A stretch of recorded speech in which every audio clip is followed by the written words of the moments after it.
a little bit of a different vlog today. 6 a.m. We have a board meeting today, so it's gonna be a busy day.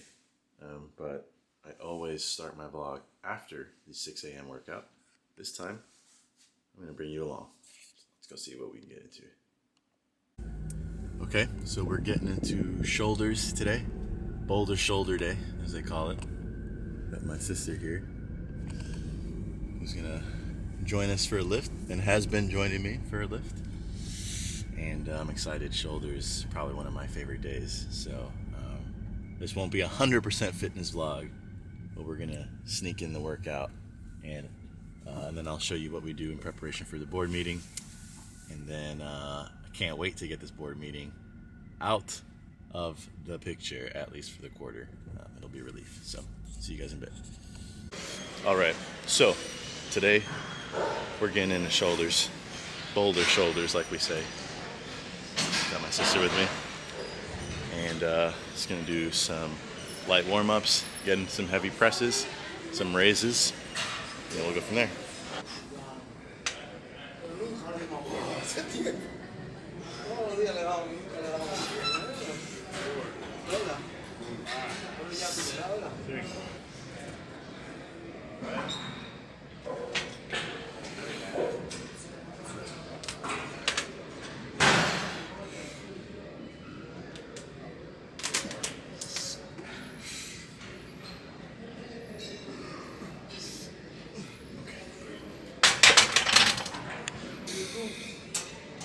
So see how it goes.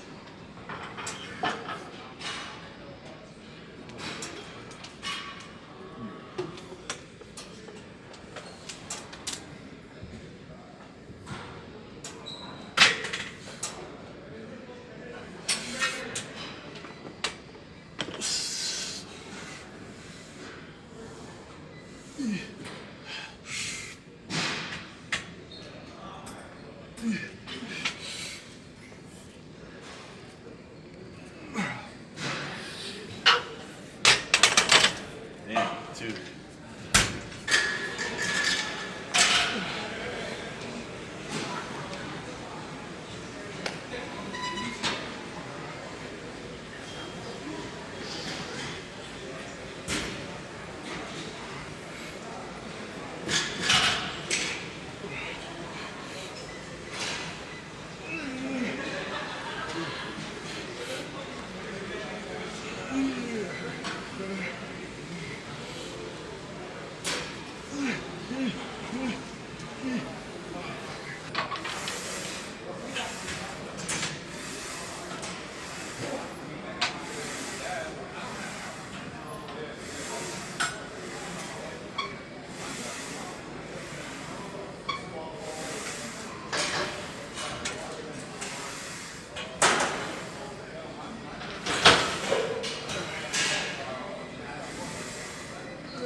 Oof. All right, we are done. Just did a little finisher, some sets that I didn't record, but feeling great. Nice shoulder pump. I'm gonna show it properly here in a moment, but yeah, that's why we start early. It's still super early. The business day hasn't even started, which is what I enjoy about coming in the morning. And then of course, this is a great part of the day, but we have an even bigger part of the day coming up with the board meeting, which is a 3-hour-long meeting, all major investors, quarterly review. It's kind of intense discussions. So yeah, go home, get showered, get to the office, get prepped, and handle some business. All right, off we go. Another part of the day. Got home, ate breakfast, showered, got dressed, and now I actually don't have an office yet here in Allentown where I am, but I quickly, and I mean quickly, pretty much made my new routine immediately after moving. I feel like whatever it is that you're serious about, you benefit from having a routine, I'd say.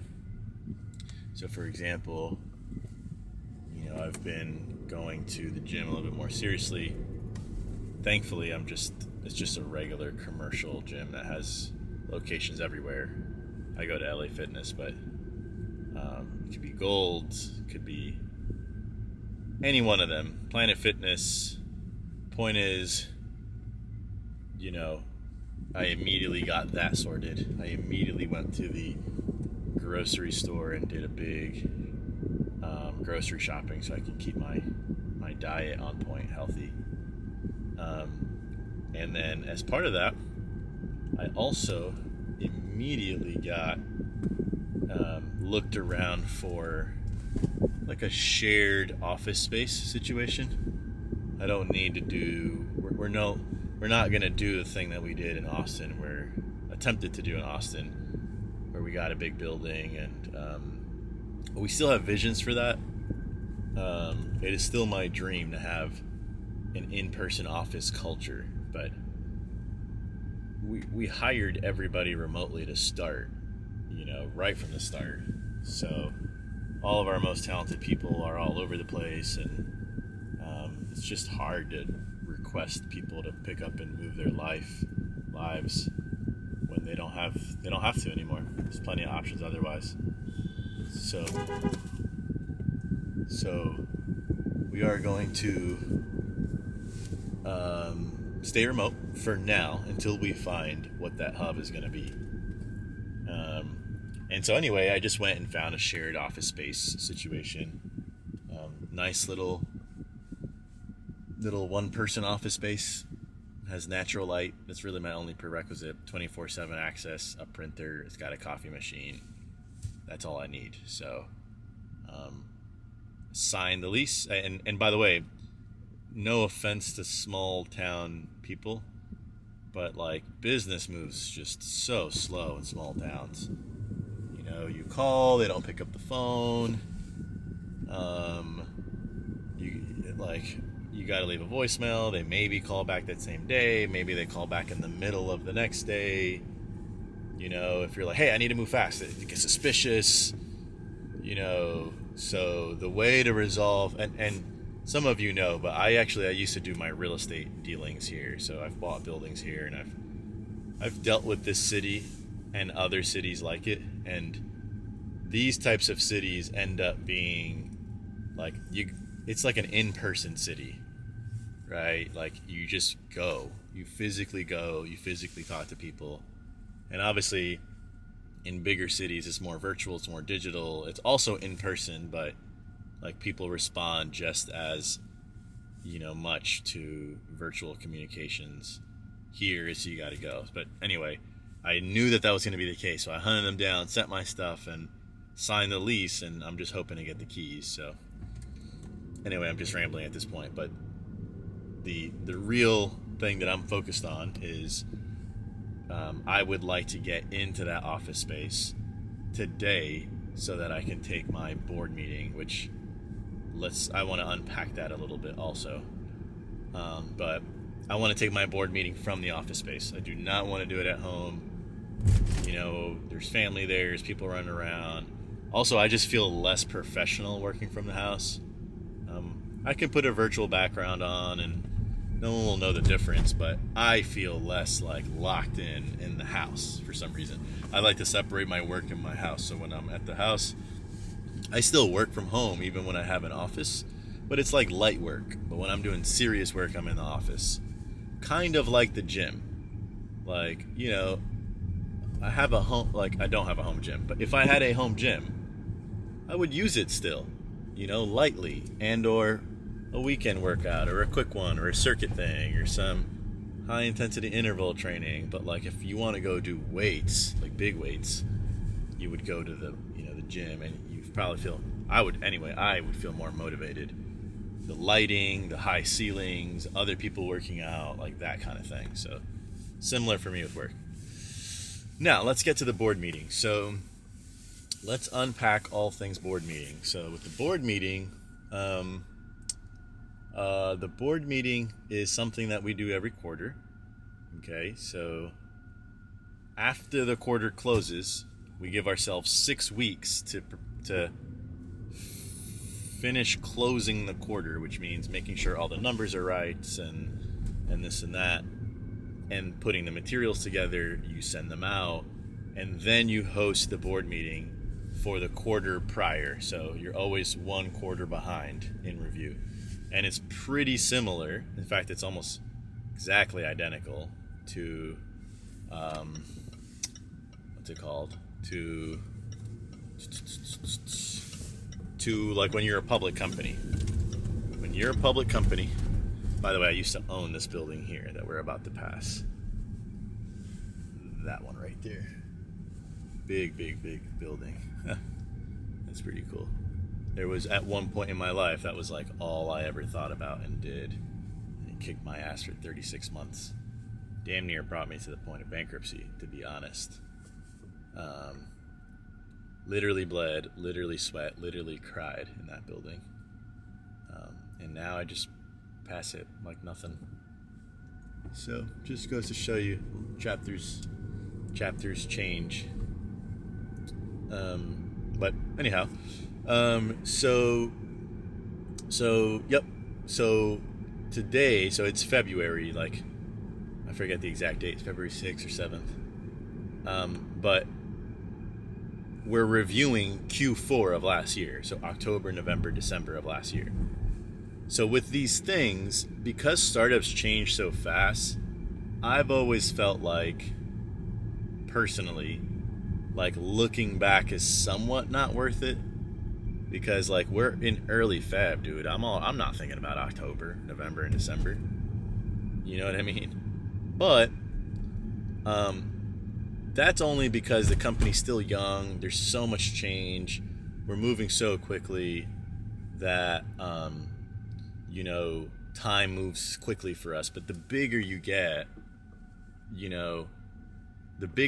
the more useful these things are. And if you plan to get big at any point, then it's helpful to kind of put the reporting infrastructure in place now.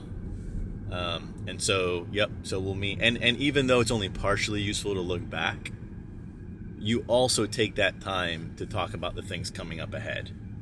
And I think one mistake I've made in the past with my board meetings is we probably over-indexed a little too much on here's the past. It's like, I think the board also somewhat doesn't care. Like, you want the operational update so that you get the information and it informs your questions for the future, which is what everyone's always mostly concerned with.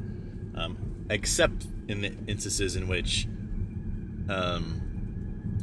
something really meaningful happened and you want to unpack it, and there's, a post-mortem. So in other words, like something that big that happened that you want to kind of talk about and unpack and learn from and so on. And that happens once every few quarters, but not every quarter. And so, as I was saying, it is very similar to a public company. Every public company owes answers to the public because they're publicly held, and all the largest shareholders, and really any shareholders, is entitled and able to jump on a call where the CFO and the CEO and all these people share the results of the company, and they talk about the plan, the future, and did you hit your forecast? Did you miss? That stuff is a lot more useful for a public company because they're big, and so their forecasts are really well informed. And so to a large extent, a startup is not really the case. You're not as informed. Your forecasts, you're somewhat guessing. But again, it is good to kind of get in the habit. So with that, that's what we're going to be doing today, that board meeting. It's a 3-hour-long meeting, okay? And all of our major investors are on this one. So, and we define major as anybody who's invested $1 million or more. That's not true. That's not true. We used to have our majors on the meeting, but nowadays we simply do truly board members. So back when the board was smaller, we invited our major investors because we borderline didn't have enough people on the board. But now that we have enough people on the board, what we do is we invite our board members. So these are people that are appointed to sit on the board and help govern the company.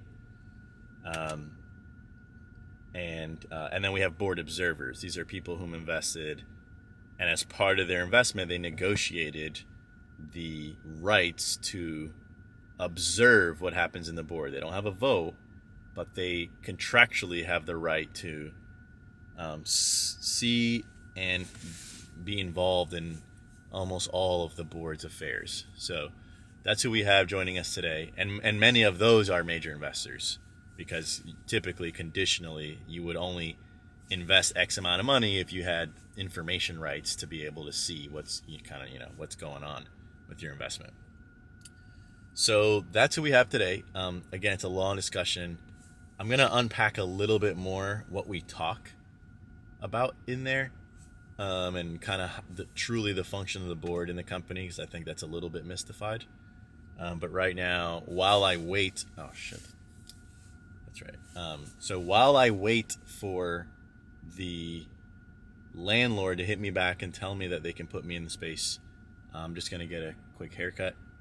I already got all the things I need to do out of the way. Quick haircut, and that'll leave me with 2 hours to prepare. We're already prepared, but 2 hours to just mentally prepare, get some coffee, and kind of get in the zone, and then have the meeting, which is the biggest thing I have today, and usually the only thing I put on my schedule on board meeting days. So with that, next time you see me, I will have a fresh fade. Voila. Fade complete. Looking good. Right on schedule. I did hear from the landlord they're going to try and get me in there today, but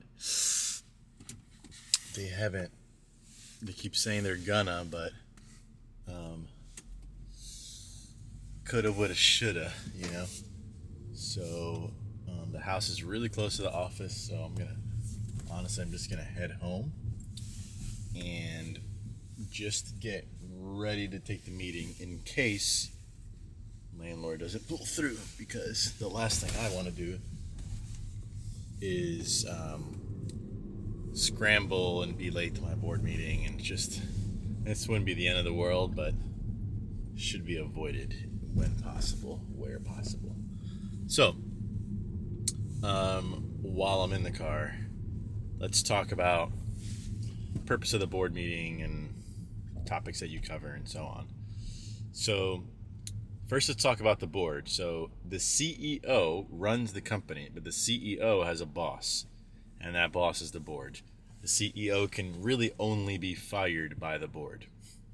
So there is virtually unilateral discretion vested into the CEO to run the company, to make operational decisions, strategic decisions, to build the team. And the CEO alone doesn't run the company. Obviously, you do that with a team. But the CEO is the senior most officer. However, the CEO is really just an employee of the business. I am an employee of Loop. And Carrie, my co-CEO, is also just an employee of Loop. Now, Carrie and I also... So we also sit on the board. Now, there are different types of CEOs, right? There's like a professional CEO who didn't start the company, was just hired to turn the company around, like Dara Khosrowshahi, who's the CEO of Uber.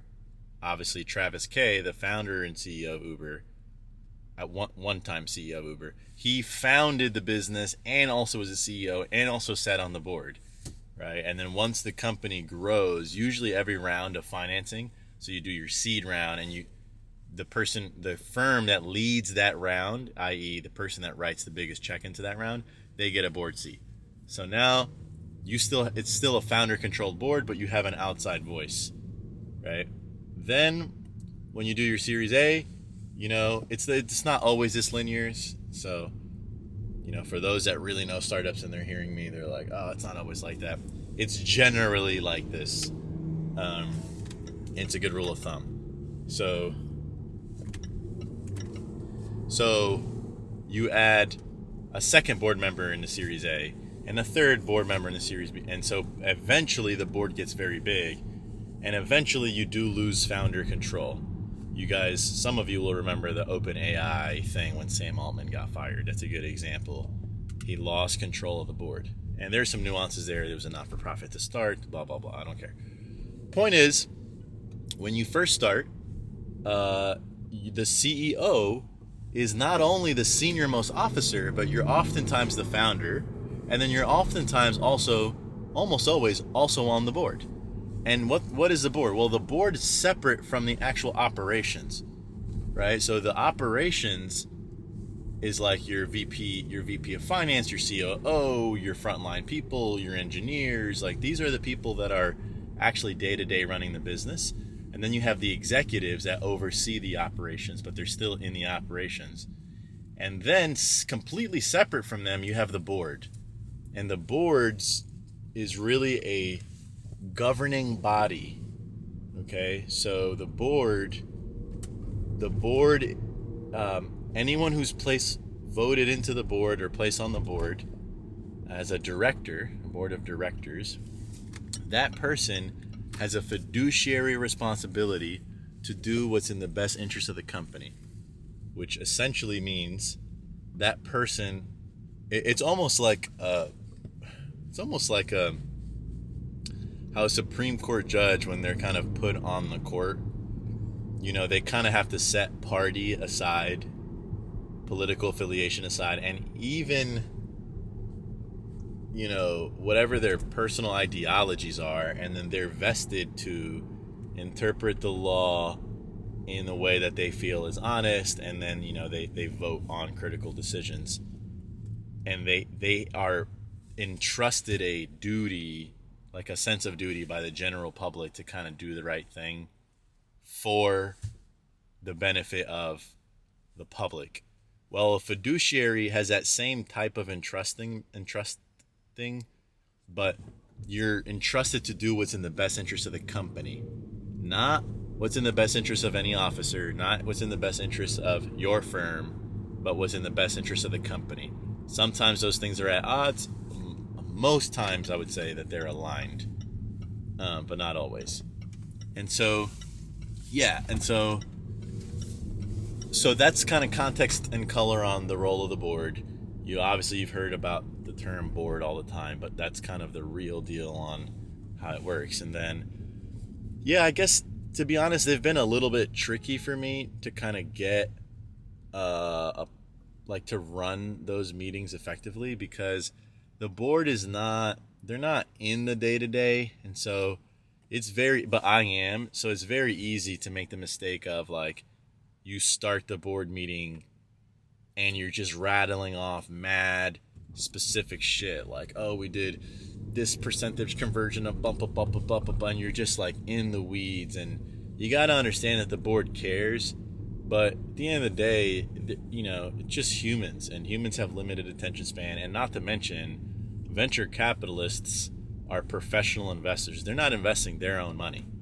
Okay, if you take money from a family office, you're taking money from a family, and so they're definitely invested like super closely, and they don't have that many other investments usually. But if you're taking money from a VC, that venture capital firm has raised a fund, call it $100 million, $200 million, $500 million. They invest in 50 companies out of that fund. They raise another fund. They invest in another 30 or another 50 and another 50. So especially the older firms. Now look, companies die and some of them get acquired and some of them go public. So you're not going to have all your portfolio active all at once. But generally, you're going to have a lot of active companies. You're going to sit on a lot of board. That's probably one of the biggest parts of being a VC. And so all that to say that not only are these meetings long and there's a lot of information that you got to get through, but also, these people have other boards that they sit on. They have other things going on in their lives. They could be thinking about, they could be going through a divorce. They could be going through a marriage. They could be moving. They could be dealing with a lost loved one, a pet that's sick, a kid. And, it is their job to be focused, and it is their job to run the board. And you as the CEO, need to tell them how to, uh, like, pretty much, you got to boss them around in a way, right? And I don't mean that explicitly, but I do mean like, hey, this is what I want you to do for me. This is the insight that I want from you. This is what I want your opinion on. And I think that the feedback for me from the board has been that I and Carrie, we tend to come already with answers. So, hey, here's a problem.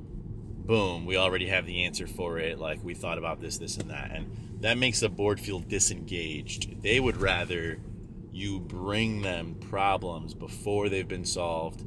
And sometimes that's not always possible, but generally there are going to be things to work through, things to talk through, because they want to be helpful, and they want to not only be helpful, they want to represent their interests and represent their opinion and their experience and introduce it into our thought process and make damn sure that we're considering all the things that they feel we should.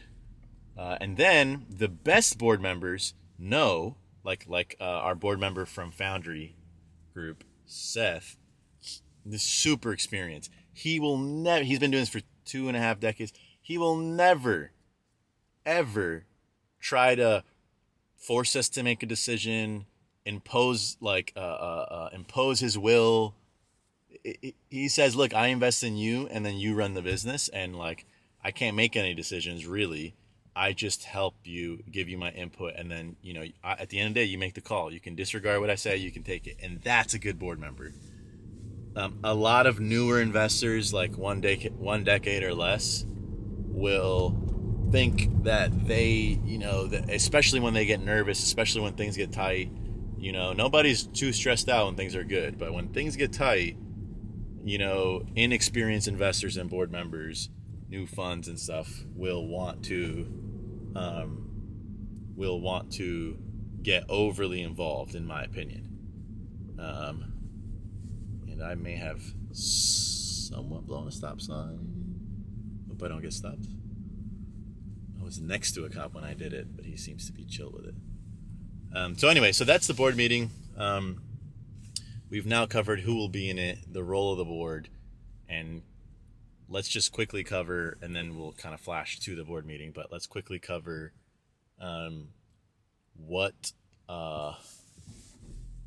what substance should be covered. So there's the operations update. So you'll spend a portion of your time talking about the actual operations of the company. This should be kept to a minimum, but it should be sufficient to give the broad strokes updates. You don't want to assume, even though we send updates every month, you kind of don't want to assume that they've been read. You need to over-index on making sure that the same information is being interpreted the right way, the same way. And so that's what you'll spend, I don't know, the first 40 minutes doing. You spend 10 minutes up top setting the stage, so that's 50 minutes. There might be a bio break. So now you're an hour in, but you still have 2 hours. And the remaining, I would say, hour and a half from there, the next hour and a half is a discussion. So now everybody has the same information, and now you have to bring up the things that you feel present the biggest risk to the business. Hey, what's your cash position? Hey, your customer acquisition cost has been derailed because Facebook changed their algorithm.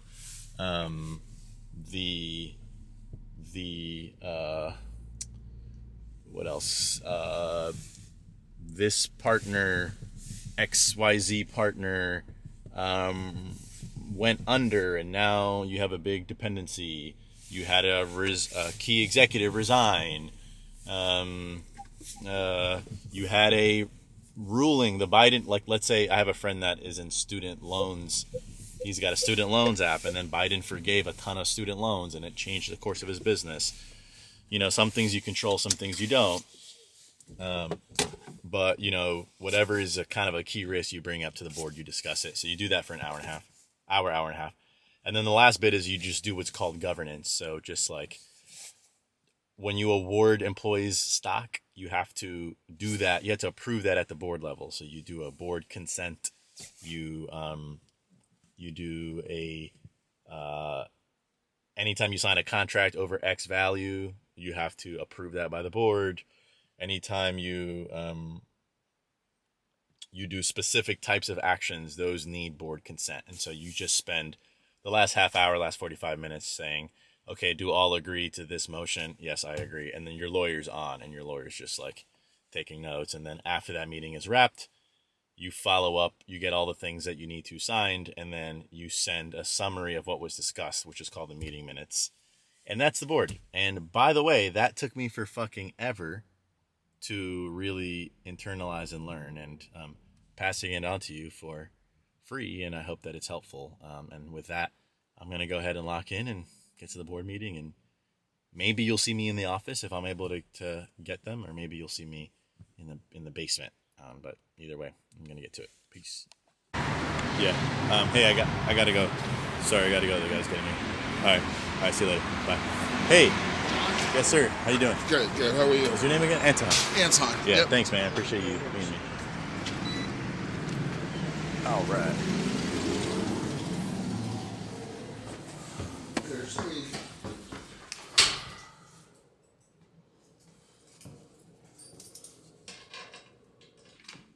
All right. All right. I was just getting ready for a second. Aha. That's all she wrote. Easy peasy. That's 2 chairs. Cool, man. I'm sorry. That's just cool. Oh, were you? Price rate increase. We want to keep our eyes on and focus on CAC performance and growing as so fast as our CAC allows. We're keeping an eye on churn. Seth made a great comment about how's the new platform versus the old platform performing. Long story short, way better. We've added a slide. We'll talk about what it looks like, but I'm still keeping an eye on churn because we are transitioning members from an old system to a new system. And there's a bit of friction. They have to pay again as in on this would significantly improve churn. And then where you see non-renewal being almost at about 15%, we're obviously still too early to know, but we would expect some margin there as well as we see people renew within the new platform itself.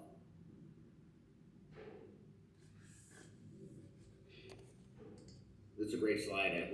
Which totals about 1,400, and closing out the ones that just were sitting, or working the ones that are aging and need to be closed.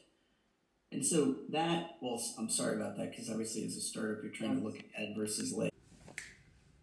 Board meeting complete. Whew. Long meeting. Sun has fallen, as you can see. We made it into the office, and yeah, it was a good meeting. They're only exhausting because they just require so much preparation, and they require you knowing the business super well, and it also requires you to showcase just the right stuff in the right amounts, like we talked about in the car. And the good news is we have absolutely nailed the balance required, like the amount of information, the way the information is presented, the amount reserved for discussion. We ended up doing about, of the 3 hours, 1 hour was the presenting piece. Some conversation woven into there, but not much. And then 1.5 hours of a discussion piece, just taking the 6 discussion topics. And we probably spent most of the time on 2 or 3 of those 6. And then we reserved 30 minutes for governance and, kind of catch up stuff. So, successful board meeting. And importantly, it's just a relief to be done with the board meeting. And we're done with it for the quarter. Now we, I think that one of the key takeaways is it's now not time to just go away and then come back in a quarter. We're going to ratchet up the frequency, reduce the severity, the intensity. Like, you don't need as many slides, but increase the frequency. And to any operators out there right now, I think that that is a really good piece of advice generally for the state at which the economy's in. Cash is tight, everybody's tight, employees are on eggshells. There's all types of precarious things in the environment, wars, elections. And so the currency of one of the most important currencies of business is communication and information. And it's maybe not as important as cash, but in some ways maybe it is, because having high communication with your partners and potential investors, current investors, board, your employees, your customers, it keeps the economy that is your business in touch with the rest of like all the other pieces that you need to make it work. So, well, like I said, that's really the one thing I had on the agenda today. I did speak with the team here and there on Slack, as always, but for the most part, we are done data, and yeah, I'm gonna just go have some dinner, allow myself for a little rest, go back to the gym, get my steps in on the Stairmaster. I do 30 minutes a day, and then just eat some more and wind down. And tomorrow I'll probably do some administrative stuff, have an easy, light meeting day, so I can just have time to think and process all the stuff that we just discussed. But yeah, your boy's back on it. Hope you're enjoying these. I think this was a particularly good vlog, and as you can see, I'm settled in my new office, so I'm gonna be able to just do these a lot more easily like I was a couple of weeks ago when we were in Austin. So thanks guys, and I'll see you around. Peace.